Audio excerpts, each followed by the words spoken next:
Saudamos aos amados irmãos com a paz de nosso Senhor e Salvador Jesus Cristo. Saudamos a todos que têm nos acompanhado nos estudos bíblicos da Escola Dominical, do ensino sistemático da Palavra de Deus.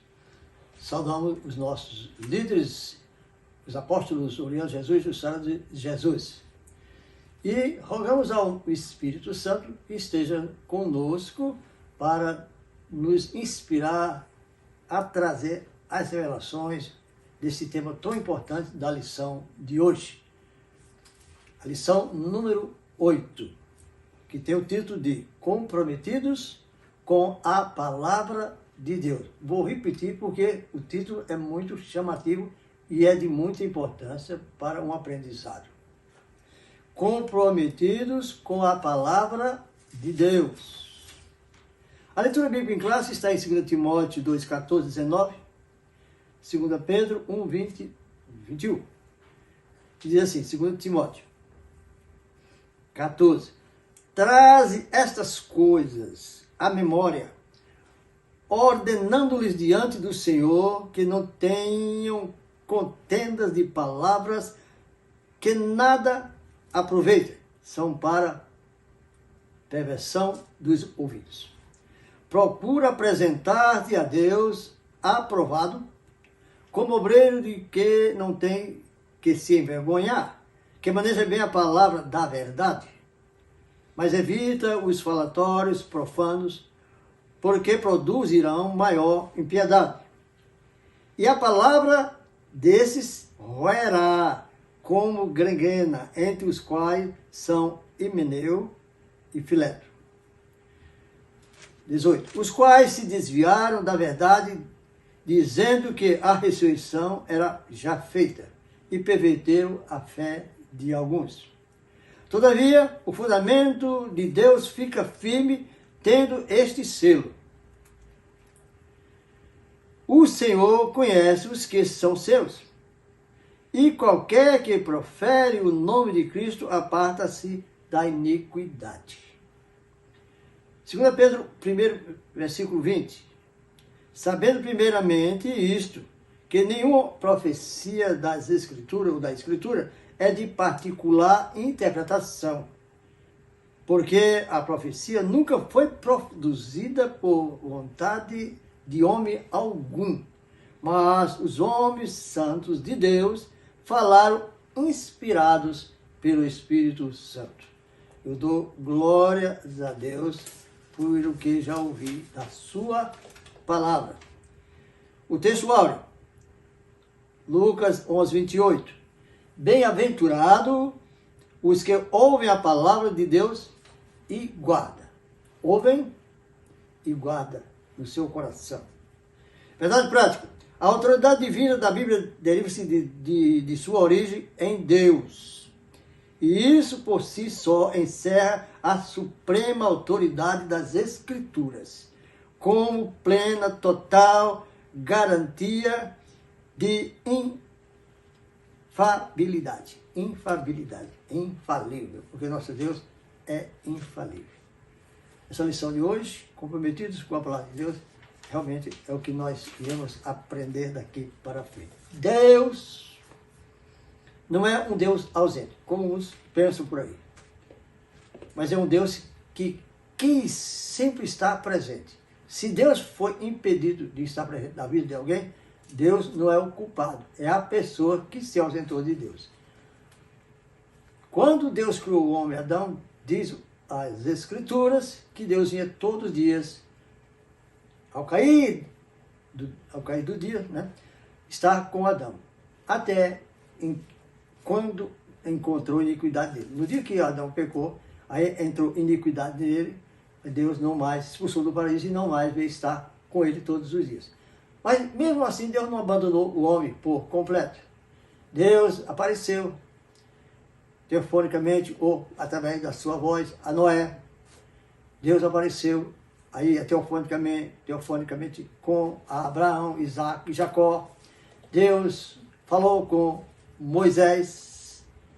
Deus falou com os profetas. E ultimamente, ou por último, Deus falou com Jesus, através de Jesus Cristo.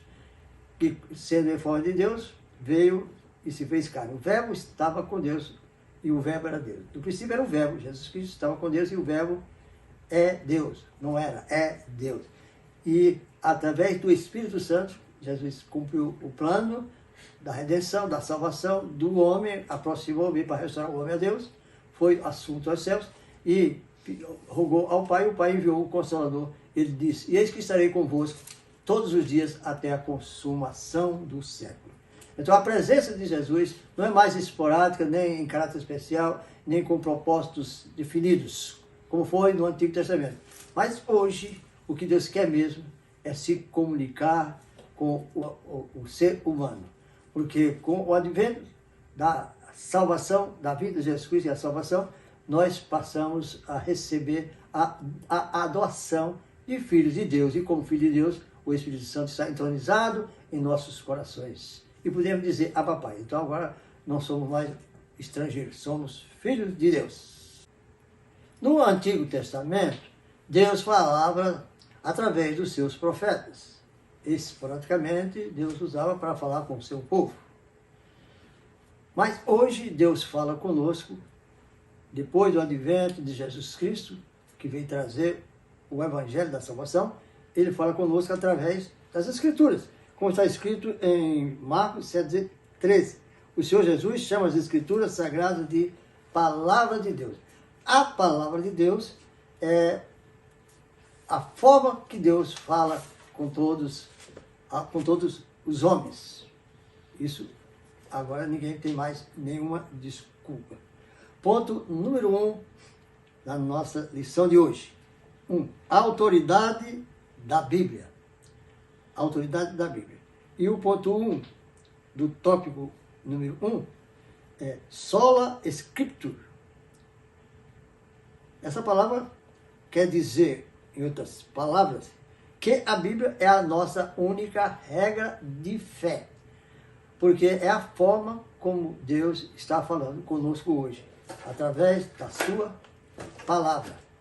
Por isso que a palavra de Deus é que faz com que o homem natural tenha conhecimento de Deus. E ouvindo a palavra de Deus, ele recebe o conhecimento de Cristo, recebe a fé de Jesus Cristo, que é o autor e consumador da fé, e o Espírito Santo, que foi enviado da parte do Pai por Jesus Cristo, convence o homem natural, o homem comum, num filho de Deus, num salvo, para servir a Deus enquanto viver. O Espírito Santo de Deus convence o homem do pecado, todos são pecadores, da justiça, que Deus é justo e veio justificar a todos nós que não tínhamos direito, através de Jesus Cristo Santo, e com isso evitar o juízo pela transgressão que foi cometido desde Adão e prossegue até os fins do dia, até Jesus nos chamar, mas perdoados, porque o sangue de Jesus que ele derramou no Calvário nos perdoa de todo o pecado. Por meio da Bíblia é que podemos conhecer a Deus e entender a sua vontade. 2 Timóteo 3,14 diz assim. 2 Timóteo 3,14 diz assim.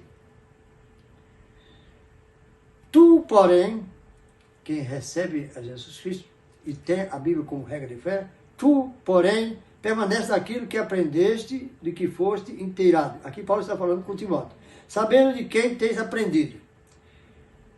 E que desde a tua meninice sabes as sagradas letras, que podem fazer-te sábio para a salvação pela fé que há em Cristo Jesus. E o 16 diz, toda a escritura divinamente inspirada é proveitosa para ensinar, para redarguir, para corrigir, para instruir em justiça. Então, a palavra de Deus é tudo que subsiste, que faz com que nós estejamos sempre na presença de Deus. Ele diz que não nos deixaria órfãos, e o meio é a palavra de Deus.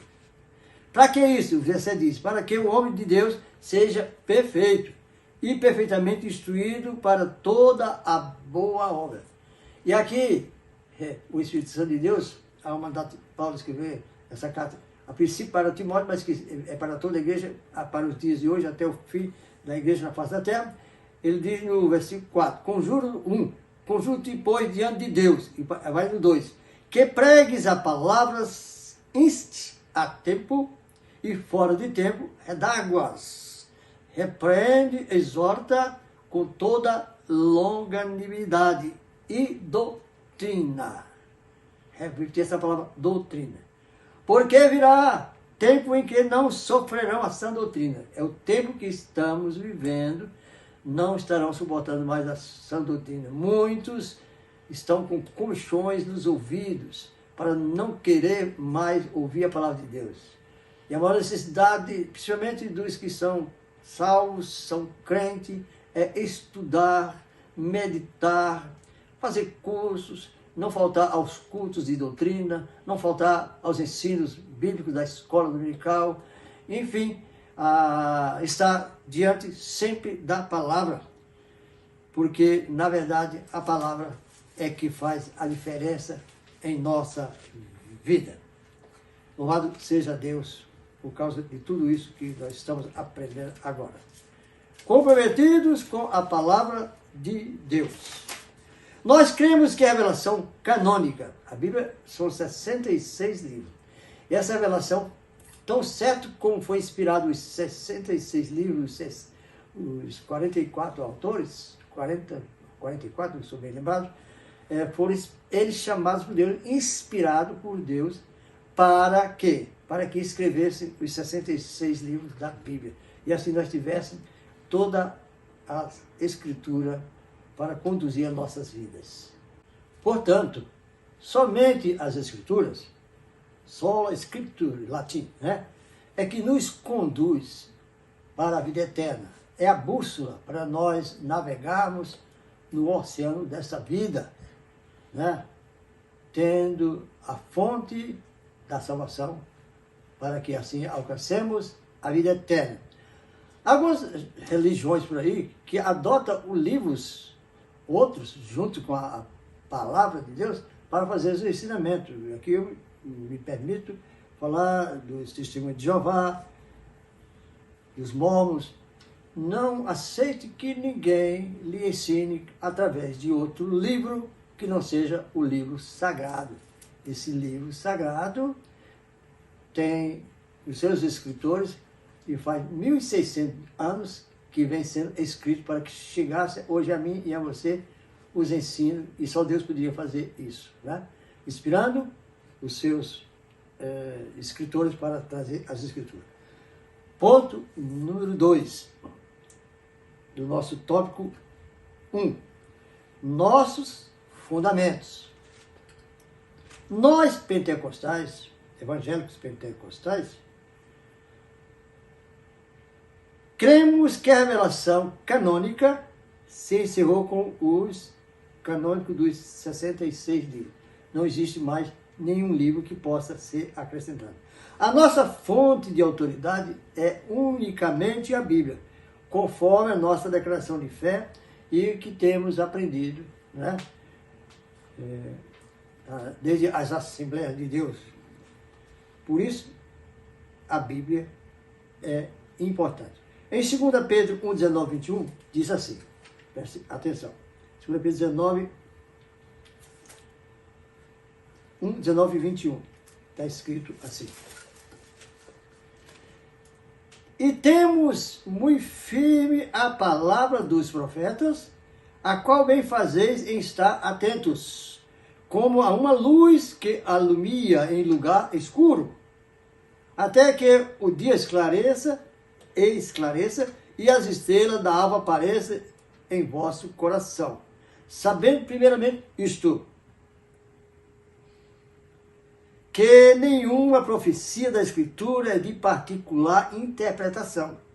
Veja quando fiz a comparação com o livro é a interpretação de homens. Essa aqui é a interpretação do Espírito Santo de Deus, das Escrituras, e só ela tem. Porque a profecia nunca foi produzida por vontade de ser humano. Alguns dos homens santos de Deus falaram, sim, mas inspirado pelo Espírito Santo. E aí, meus amados, é que está a grande diferença. As Escrituras realmente são insubstituíveis. Ponto número 3 do tópico 1. Não somos deístas. Não somos deístas. Por que nós não somos? Porque nós baseamos a nossa fé na palavra de Deus. Deísmo é a doutrina que afirma a existência de Deus, mas que ele está muito longe de nós. Nós sabemos que Deus, da deidade de Deus, não é deísta. E como um relógio um relógio que esquece deles, nós somos teístas.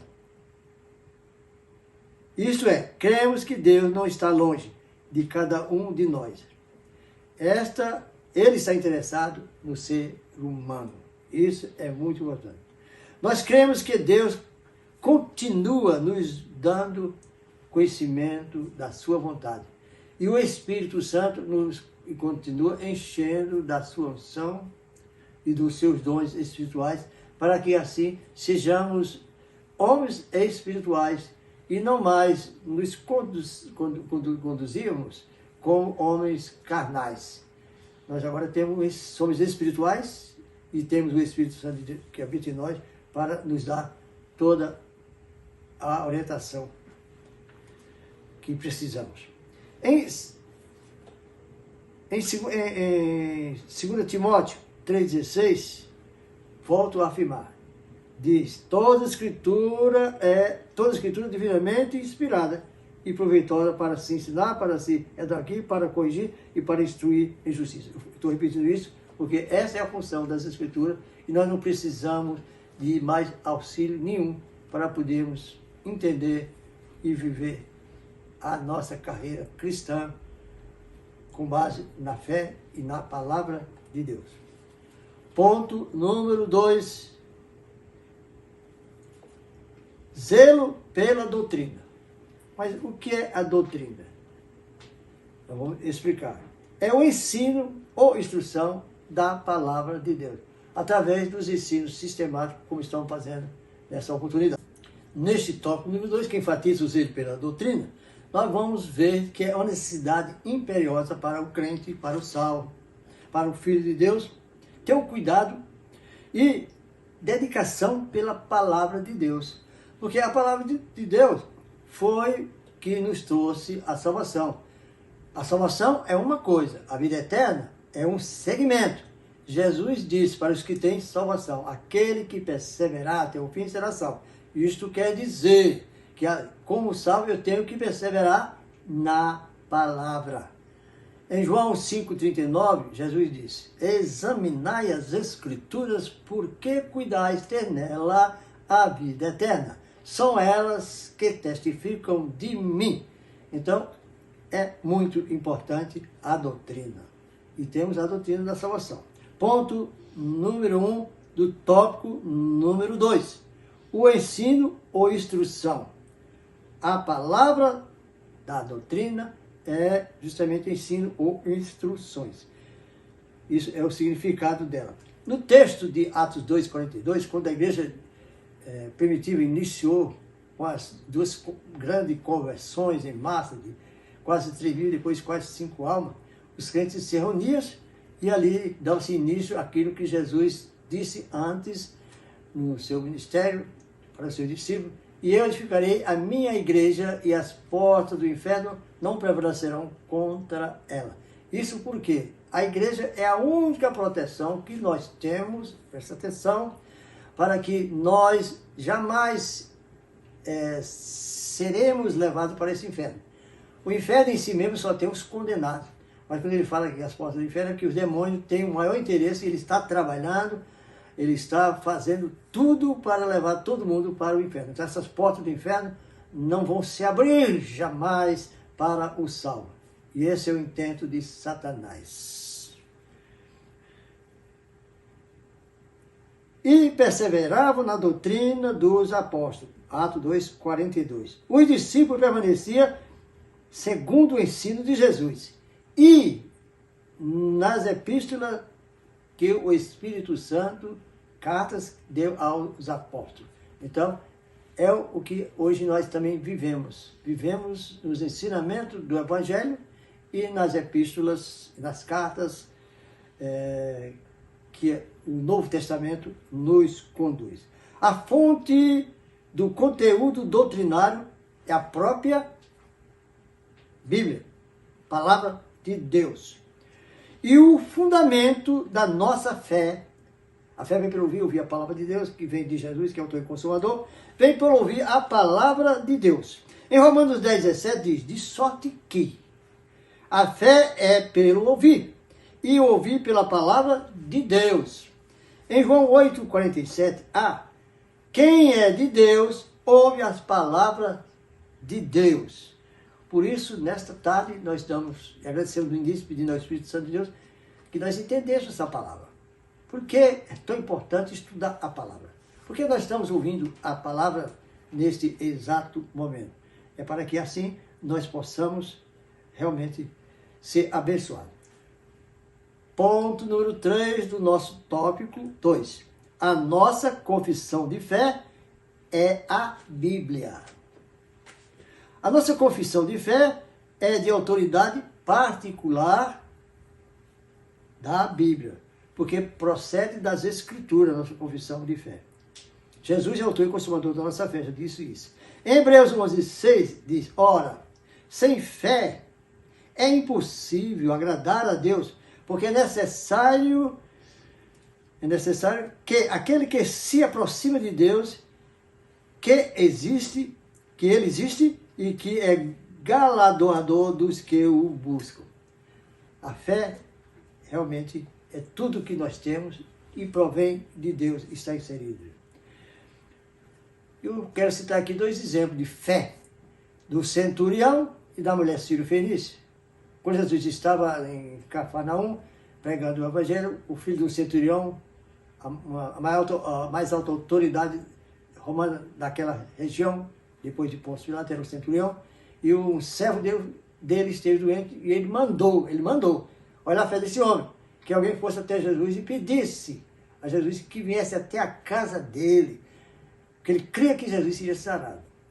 Porque ele conhecia Jesus, porque Jesus, nos seus milagres, nos seus prodígios, a cidade ficou conhecida de todos, e ele tomou conhecimento como centurião, que tomava conhecimento de todas as coisas ali da cidade. E quando Jesus se dirigia para lá, ele foi ao encontro de Jesus e disse, mestre, Senhor, não sou digno de que entreis em minha casa. Diz uma só palavra e o meu servo será curado. Irmãos, amados, isso é uma fé. E Jesus considerou isso, vai conforme a tua fé. E comentou para o seu discípulo que nunca vi tamanha fé em Israel. E olha que ele era centurião, olha que ele era romano, olha que a sua crença era idólatra, ele tinha seus deuses, e no entanto, a sua fé fez com que ele reconhecesse que Jesus é Senhor e Mestre e Deus. E assim, nós devemos ter essa mesma fé. Da mesma forma, aconteceu com a mulher Sírio-Fenícia, que veio a Jesus quando a sua filha estava endemoniada. Né? E Jesus admirou-se da fé daquela mulher, dizendo, grande é a tua fé, e curou a filha dela. Nós temos que usufruir dessa fé, porque a fé é que nos traz todas as bênçãos para a nossa vida. Mas a mais importante da fé, eu diria que é a fé salvífica, porque essa fé é grande demais. Essa fé transporta o homem do reino das trevas para o reino da luz. Essa fé conduz o homem ao ponto de herdar a vida eterna, se ser coerdeiro com Jesus Cristo, das bênçãos materiais. E essa fé realmente é de suma importância. Essa palavra que nós estamos ensinando, e esse credo que nós estamos mencionando, é tão lindo que estou fazendo aqui um confronto. Veja só, a palavra vezes o credo. A Bíblia revela a verdade. O credo declara a verdade. A Bíblia é para ser crida e obedecida. O credo é para ser professado e ensinado. A Bíblia precisa-se interpretar, compreendida para ser. O credo é para que nós tenhamos conhecimento e adorarmos conscientes a Deus. Que coisa tremenda essa fé em nossas vidas. E essa fé salvífica é a fé que eu desejo que, se alguém ainda não teve essa fé salvífica, é importante. Veja o que é que diz Romanos 10, 8, 9 e 10. A fé salvífica que traz a salvação do homem, que está escrito em Romanos.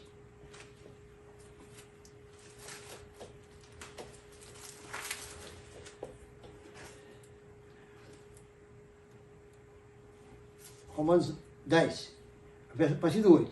Mas que diz a palavra? Está junto a ti, na tua boca e no teu coração. Essa é a palavra da fé que pregamos. O que estou fazendo aqui agora. Palavra da fé que pregamos. A saber, se com a tua boca confessares ao Senhor Jesus e em teu coração creres que Deus ressuscitou dos mortos, serás salvo.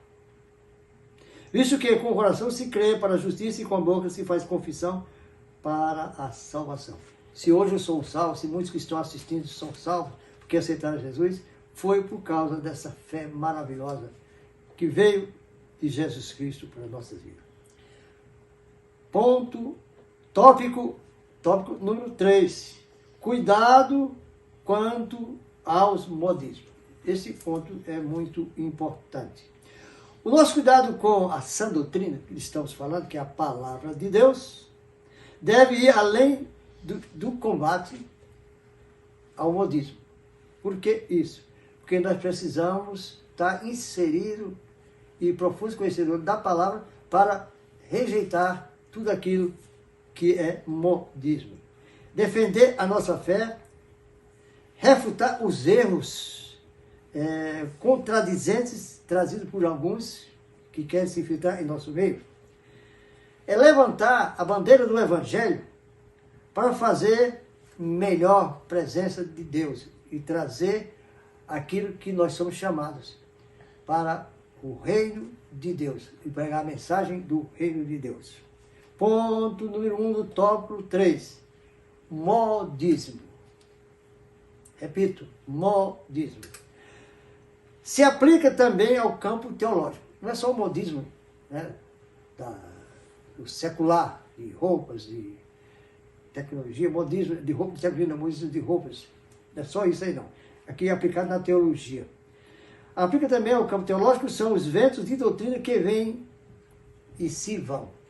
Jesus já disse no seu sermão profético que no final dos tempos viria falsos profetas, falsos ensinadores, e realmente esse é o tempo propício para isso acontecer.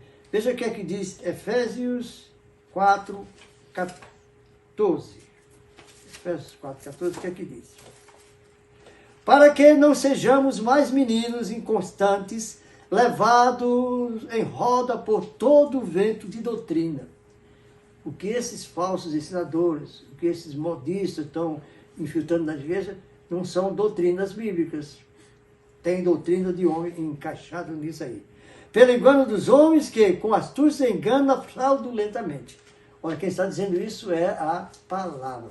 E essa palavra que está dita aqui, Jesus já previu a respeito disso aí, que nós estamos ensinando. Em Hebreus 13, 8, diz mais alguma coisa a esse respeito. Olha o que diz Hebreus 13, 8. Jesus Cristo é o mesmo ontem e hoje, e eternamente. Se ele, no seu sermão profético, exortou para que nós ficássemos atentos para esse tempo do fim, o verso 9 diz: não vos deixei levar em roda por doutrina várias e estranha, porque bom é que o coração se fortifique com graça e não com manjares que de nada aproveitam os que a eles se entregam. Na realidade, só são fábulas. Isso não leva a nada. Os amados lembram-se de casos passados que apareceu esse vento de doutrina. Cadê a teologia da prosperidade? Apareceu muito forte naquela época e chegou a penetrar firme em algumas igrejas. Os irmãos também se lembram do G12 e de outras aberrações doutrinárias que também há tempos atrás apareceram, não sei se estão proliferando ainda. Em Tito 1:9, temos algo que a Bíblia nos aconselha aqui também a dizer. Tito 1:9.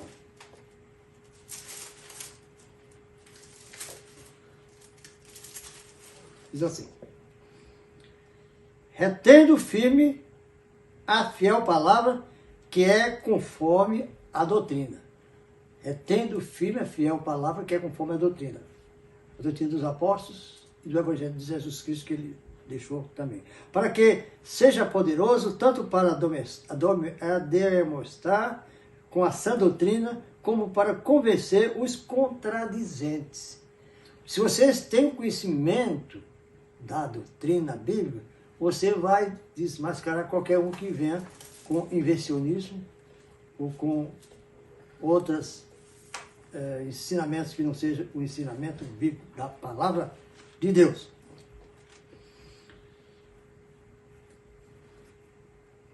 Ponto número 2 do tópico 3. Procura apresentar-te a Deus aprovado. Isso é que fez parte da nossa leitura bíblica do versículo 15.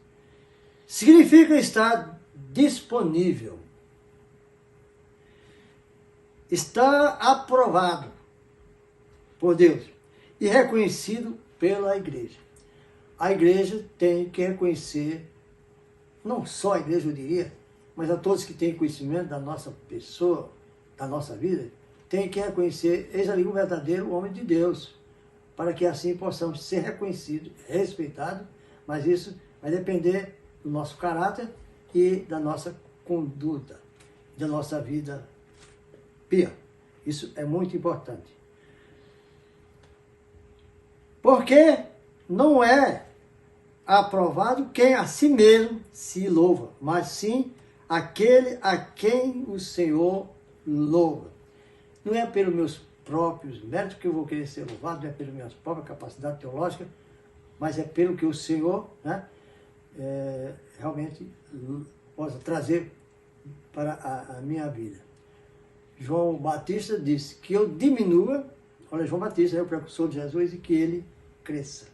Então nós devemos entender que todo o nosso ministério, que toda a nossa vida está pautada no crescimento do reino de Deus e do nome de Jesus Cristo. Os maus obreiros serão desmascarados e reprovados um dia. Isso acontecerá. Nós não vivemos aqui, nós somos passageiros, eternamente. Um dia haverá uma prestação de conta. E todos esses obreiros fraudulentos irão prestar conta a Deus. Veja só o que aqui diz, é Mateus 7, o versículo 21. Eu falei isso na aula passada, porque fazia parte do estudo e faz parte desse também. Olha só. Olha que obreiro era esse que fazia, mas era enganoso. Quem entra no reino do céu, o título dessa parte de Mateus 7, 21. Nem todos que diz Senhor, Senhor, entrará no reino dos céus, mas aquele que faz a vontade de meu Pai que está nos céus. A vontade tem que ser a de Deus. Lembra-se de Jesus no Getsemane? Foi uma agonia tão atroz com o ser humano, 100%, que suou os seus poros, saiu sangue. E ele disse, Pai, se possível, passa de mim esse cálice. Porque ele sabia do sofrimento que viria logo na cruz do Calvário. Mas não faça a minha vontade, e sim a tua vontade. Será que nós podemos seguir esse exemplo de Jesus? Dizer sempre, faça a tua vontade e não a nossa? Versículo 22.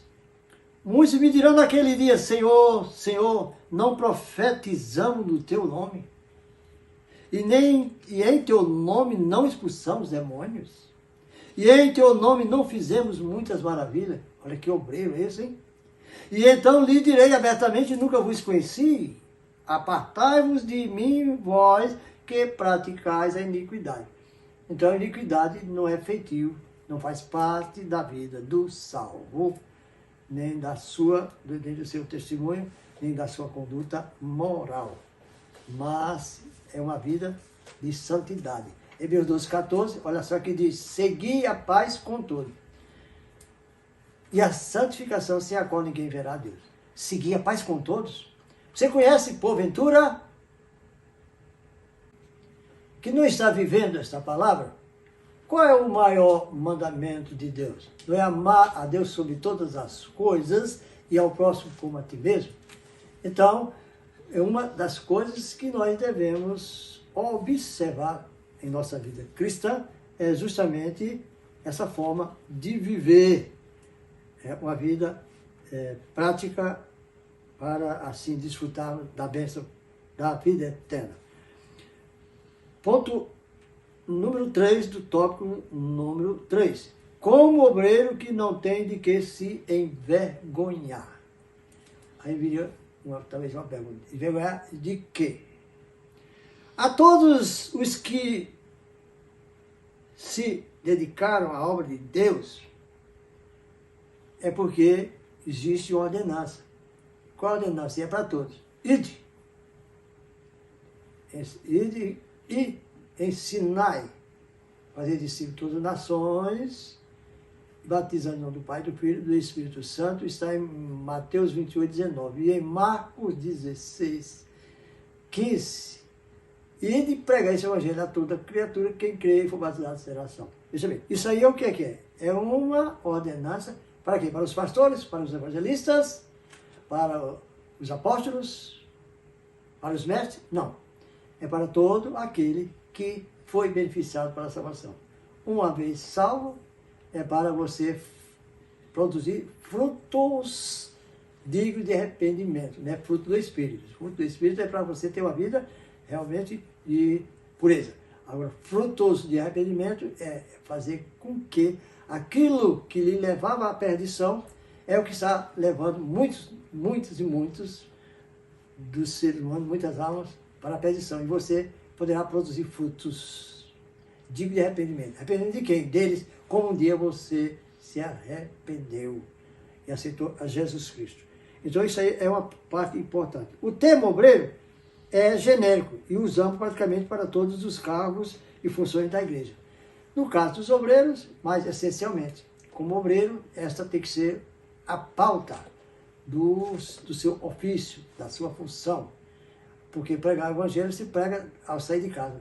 Bateu a porta, saiu da rua, encontrou com uma pessoa, já tem condições. No ônibus, já tem condição. Numa festa, já tem condição. Num voo, já tem condição. Numa viagem, já tem condição. Não há nada que possa impedir de que você possa pregar o evangelho para uma criatura. Por quê? Uma alma vale mais do que todo o tesouro do mundo. E essa obrigação é muito importante. Ponto número 4 do tópico 3. Que maneja bem a palavra da verdade. Aí sim, eu vou entrar aqui na província da palavra. Que maneja bem a palavra da verdade.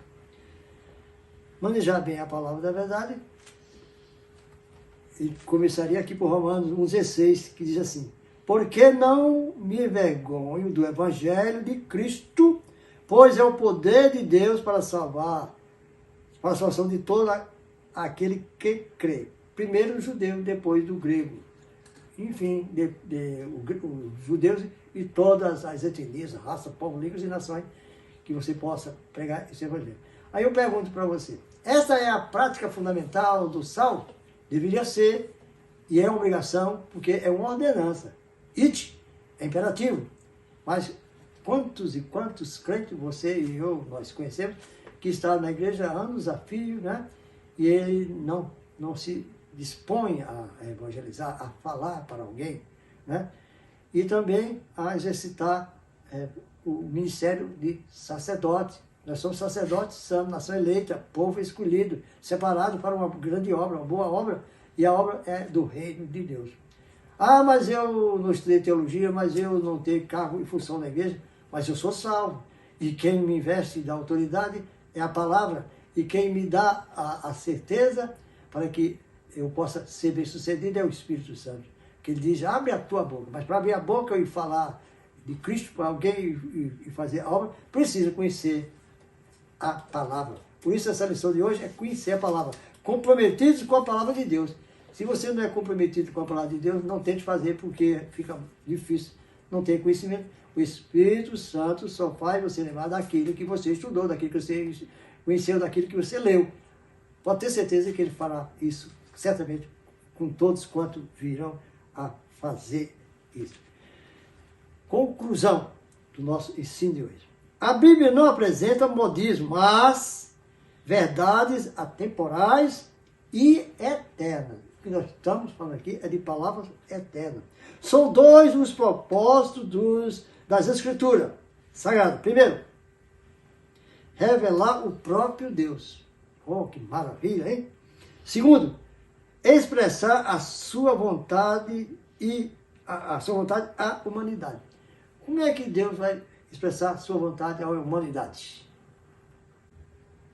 Deus se revelou graciosamente a si mesmo pela palavra. Jesus, diz Marcos 1. Jesus Cristo é a palavra de Deus, a palavra viva. Jesus Cristo, eu vou citar novamente, João 1. No princípio era o verbo estava com Deus e o verbo era Deus. E o verbo se fez carne e habitou entre nós. E vimos a glória do Filho de Deus. E a palavra agora é que está fazendo a obra de Deus, é a sua palavra. Veja o que aqui diz Hebreus 1. Havendo Deus antigamente já falado muitas vezes e de muitas maneiras aos pais pelos profetas, os pais pelos nossos os judeus. E nos falou nesses últimos dias, pelo Filho, Jesus Cristo. Pelo segundo propósito, Deus expressa claramente a sua vontade redentora. Jesus é o nosso Redentor. Ele consumou o plano salvífico da nossa salvação. Porque em Jesus Cristo nós descobrimos a justiça de Deus, olha que é importante, de fé em fé. Se a fé vem pela palavra, hoje a sua fé foi acrescentada. A nossa fé cresce. Uma das causas que Jesus tinha com os seus discípulos, com 3 anos e 3 meses aproximadamente, alguns falam 3 anos e meio, esteve ensinando aos seus discípulos, e seus auxiliares, Jesus estava formando aqueles que viriam ser os continuadores da obra salvífica. E enviaria o Espírito Santo, e ele, no poder do Espírito Santo, fazeria a obra, e até hoje tem sido assim. Hoje nós fazemos esta obra pelo Espírito Santo de Deus. Que Deus se digne abençoar o seu coração, que é a sua mente e o seu entendimento, para que essa palavra possa ficar armazenada em seu coração e venha produzir o efeito que Deus espera, para que assim você possa realmente contribuir com o reino de Deus. Eu quero orar por você, por todos quantos estiveram ouvindo esta palavra, convidando que possa estar conosco, se Deus assim permitir, no próximo domingo às 7 horas da noite. Oremos, pois, se possível, peço que abaixe sua cabeça, incline sua cabeça, eleve o seu pensamento ao trono da glória de Deus, onde Ele está contemplando nossas vidas, e se quiser junto comigo, vamos orar. Bendito Deus e eterno Pai celestial, em nome de Jesus Cristo, neste momento, nós curvamos diante da Tua augusta soberania e queremos te agradecer pelo privilégio de ouvir a Tua palavra. Essa palavra que traz vida, essa palavra, Senhor, que nos leva ao conhecimento mais profundo de Jesus Cristo. Essa palavra, Senhor, que faz a diferença em nossa vida. Por isso, a nossa eterna gratidão pelo Senhor ter nos abençoado nesse momento, nesse pouco tempo, com a sua palavra. Te agradecemos pelos nossos familiares, te agradecemos pela nossa vida, te agradecemos por tudo. Porque em tudo, diz a palavra de Deus, devemos dar graças a Deus, porque essa é a vontade. E assim nós estamos fazendo a tua vontade. Te agradecendo, agora e para sempre. Em nome de Jesus. E você pode dizer junto comigo agora, amém? Diga, amém.